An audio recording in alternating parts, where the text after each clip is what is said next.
वो जो बीबी कह रही थी ना कि मुझे 4x4 के कमरे में रखा डेथ सेल में, उसको मैं एक्चुअली डेथ सेल में रखूँ, उसको पता चला डेथ सेल की। पुलिस की प्रिजन वैन के पास से गुजरे तो अंदर बैठे हुए थे खुद, तो अंदर से आवाजें कस रहे थे आपके ऊपर। हाँ जी, हाँ माशाल्लाह। मुझे लगता है कि वो जो अपने मुंह के सारी सर्जरियां कराती है ना, उसको अपनी गैरत की एक सर्जरी करवानी चाहिए, उसको अपनी शर्म की एक सर्जरी करानी चाहिए। जी अस्सलाम वालेकुम नाज़रीन, मैं हूं आपका मेज़बान इर्तज़ा भट्ट और आप देख रहे हैं आरपी पॉडकास्ट। नाज़रीन, इस समय मौजूद हूं पाकिस्तान तहरीक इंसाफ के वुमेन कैंप में जनाब। तो हमारे साथ सनम जवेद साहबा मौजूद है जो किसी तारीख की मुख्ताज नहीं, हर जगह आपको नजर आती है जनाब। और इमरान खान साहब की डाई हार्ड सपोर्टर है। मैडम, सुनने में तो ये है जनाब, आपके नाक़दीन ये कहते हैं कि सनम जवेद साहबा जब सिर्फ फैशन करती हैं यहाँ पे आके, कोई इन्होंने डेली का हिस्सा नहीं बनती, बस जनाब ये मोटिवेट करती है नौजवानों को। तो इसमें रोशनी डालें कि आपका कितना किरदार है यहाँ पे आने का। नहीं, पहले तो मुझे बताएं कि फैशन करती हूँ, मेकअप करती हूँ, जो भी करती हूँ तुम्हारे बाप के पैसों से करती हूँ, या मैं किसी सरकारी ओहदे पे हूँ जो आवाम का पैसा चोरी करके कर लिया है? जो तुम्हारी वो आवारा छरितर लफंडर की सिस्टर है जो आवाम के पैसे में याशी कर रही है, उससे कभी सवाल किया है? जो इतनी सर्जरियां करती है, जो इतना मेकअप थोपती है, जो 20 लाख का बैग और 20 लाख का जूता पहनती है या कपड़े पहनती है, जो आवाम के पैसे में याशियां करती है, उससे कभी सवाल किया तुम लोगों ने? मेरे तो जो कपड़े हैं, जो मेरा तो ना शोहर किसी सरकारी ओहदे पे ना मैं हूँ, तुम्हारे बाप के पैसों से तो करती नहीं हूँ, जो मर्जी करूँ, मेरा अपना पैसा है। तो मैडम, आपका जब एक 3 दिन पहले एक टिकटॉक आपका और फलक साहबा और आपके एक फ्रेंड का वायरल हुआ रमजान की हालत, आपका रोजे की हालत में यहाँ पे आए हुए हैं, और जो नून लीग के कुछ कारखाना थे उन्होंने बगैर टैग किया कि जनाब इन कारखानों के लिए तमाम कंटेनर हम खोल देंगे, तो आप क्या समझती हैं कि जनाब वो आपको पिंस करती हैं या उनकी मेंटेलिटी ऐसी है कि जनाब वो इस तरह के? नहीं, मेरा रोजा नहीं था, तैयबा का रोजा था। तो वो कह रही थी कि मुझे मारोगे तो डबल गुनाह होगा, तो हम उसको कह रहे थे हाँ बिल्कुल ठीक कह रही, रोजेदारों को मारोगे तो आपको डबल गुनाह होगा। मगर ये इतने बगैरत लोग हैं, जैसे हमने वो वीडियो बनाई हुई थी, आलिया भी हमजा हमारे साथ थी, तो उसमें हम कह रहे थे कि यहाँ पे कितनी खवातीन ऐसी हैं जिन्होंने शब बरात का रोजा एक्चुअली रखा हुआ था, यहाँ हमारे सामने ही रोजा खोला उन्होंने। तो मतलब आप उन्होंने रोजेदार थी वो, चले आप उनके रोजे की ना शर्म करें, आप वुमेन्स डे वाले दिन उनकी औरतें होने का ही लिहाज शर्म कर लें।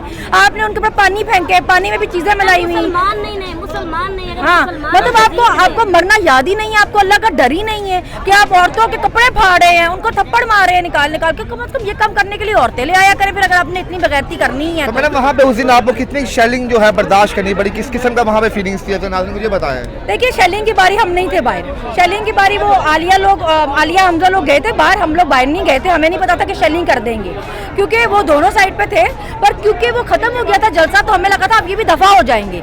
मगर वो क्योंकि मेरे ख्याल से शेलिंग उनको ऑर्डर मिले हुए थे कि इतने शेल आपने मार के ही तशरीफ वापस लेके आनी है, उसके बगैर आप वापस नहीं आ सकते। तो वो उन्होंने कहा कि हम जाते जाते चौकिया शेलिंग कर जाते हैं। हालांकि जलसे का ऐलान ही खत्म हो गया हुआ था, जलसा खत्म हो गया हुआ था उस दिन, फिर भी पागल से पता नहीं लोगों को हर दफा रुकावट होती है। आज आप आई हैं यहाँ पे रैली में, तो किस किस्म की रुकावट आपको नजर आई है बाहर? अच्छा, पिछली दफा तो ये ड्रामा करते थे कि गाड़ियां नहीं जा सकती, इस दफा ये ड्रामेबाजी कर रहे थे कि पैदल लोग भी नहीं जा सकते। वो भी हाँ जी, पैदल लोग भी नहीं जा सकते। हमने उनको कहा भाई हम गवार नहीं है आपकी तरह, हम पढ़े लिखे, हमें पता है 144 में 5 से ज्यादा लोग अलाउ नहीं होते, हम 4 लोग, हम कैसे अलाउ नहीं है? और पैदल जा रहे हैं, पैदल चलने वाले को तुम कैसे रोक सकते हो? 5 से ज्यादा लोग भी नहीं, 4 लोग हैं, पैदल चलने वाले को कैसे रोक सकते हो? फिर उनसे लड़ाई की तो उनको पता चला कि दाल निकलने वाली है, तो चलेंगे आप। एजुकेटेड लोग हैं, इनको पता है। हाँ, तो वो जी फिर कहते हैं अच्छा चलो जाने तो जाने। मैंने आज इमरान खान साहब ने मुलतवी कर दिया जनाब, कोर्ट का ऑर्डर भी था, तो क्या समझते हैं खान साहब ने बिल्कुल अच्छा फैसला किया कि कारकुनान पे मजीद नुकसान ना पहुंचे, कि जख्मी ना हो कारकुनान उनके? देखिए, लीडर है ना, इनको तो गैरत नहीं आ रही, उसने देख लिया इनकी आंख की शर्म मर गई है। ये तो खून खराबे पे उतर आए हैं, ये अपनी सियासत बचाने के लिए किसी की भी जान ले सकते हैं। उसने ये चीज देख ली है, तो वो अपने वर्कर को क्यों मरवाए? वो तो कानूनी तरीके से काम करता है, कानूनी तरीके से उसकी टीम सुबह की अदालत बैठी हुई है। पर मसला ये हमारी बदकिस्मती है कि हमारे लिए आधी रात को अदालतें नहीं लगती ना, हमारे तो दिन में भी नहीं खुलती, आधी रात को तो क्या खुलनी है? आप बड़ी स्ट्रेट बोलती हैं जनाब, इस टाइम जो हुकूमत हमारी निगरान हुकूमत है, तो आपको कभी थ्रेट्स की कॉल नहीं आती? आप तो पब्लिक फिगर आप बाहर जाती हैं, को आपको कोई खरास नहीं करते ये लोग नून लीग के या किसी भी सियासी जमात के, जिनके खिलाफ आप बिला झिझक जो है, बिला डर बोलती हैं आप? ट्रस्ट मी, नून लीग इतने बच्चे ही नहीं है कि किसी को हरास करेंगे, बेचारे अपनी इज्जतें बचाते फिरते हैं। वो किसी आप किसी नून लीगी को पूछ लेना कि आप किसका सपोर्टर है, वो कहेगा मुझे नहीं पता, मैं भी सोचूंगा, मैं भी देखूंगा, और वो शर्तन नून लीगी होगा। आप उसे बहस करेंगे, वो सारी गाली गलौज इमरान खान को करेगा, लेकिन आप कहेंगे वो नून लीगी नहीं।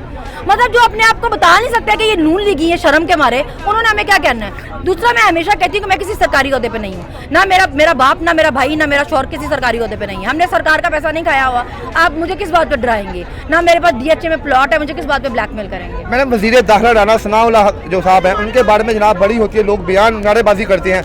अगर इंशाल्लाह ताला खान साहब जो है दोबारा वज़ीर-ए-आज़म बनते हैं, अगर कोई आपको ओहदे की ऑफर मिलती है, कौन सा ओहदा आप एक्सेप्ट करेंगे जनाब? जो आपके दिल में होगा जनाब मैं ये बन गई तो मैं इनको लगा स्वाद दूंगी। मेरा तो बस में हो तो यकीन माने मैं इन सारे के सारों को जेल में डाल दूं।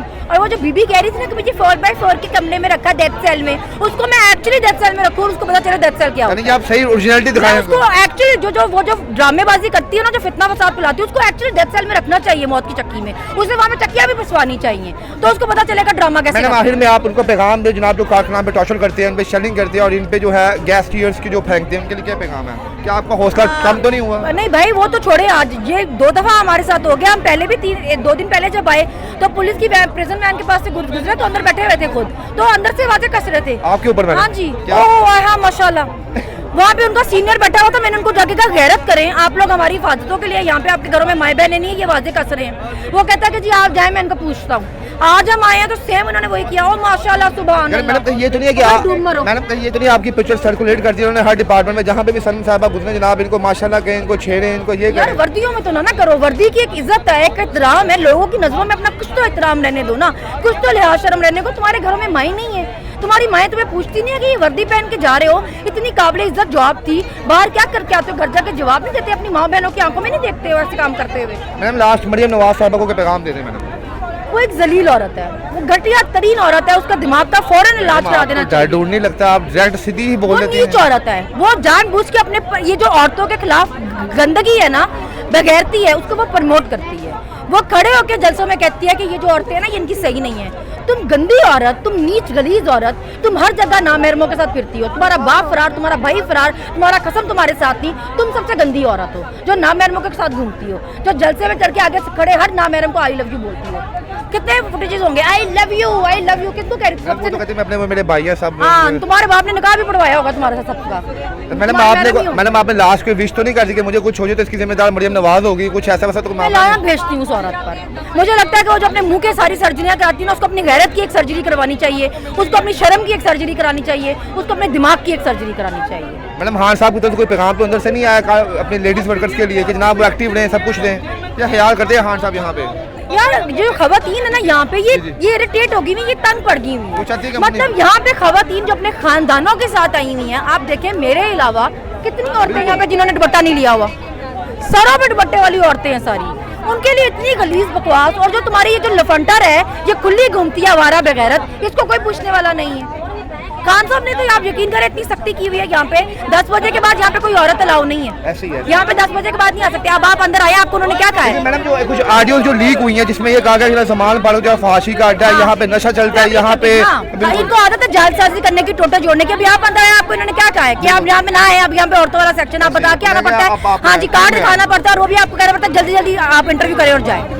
हर जर्नलिस्ट के साथ यहाँ पे, जर्नलिस्ट सबको नहीं आने देते यहाँ पे।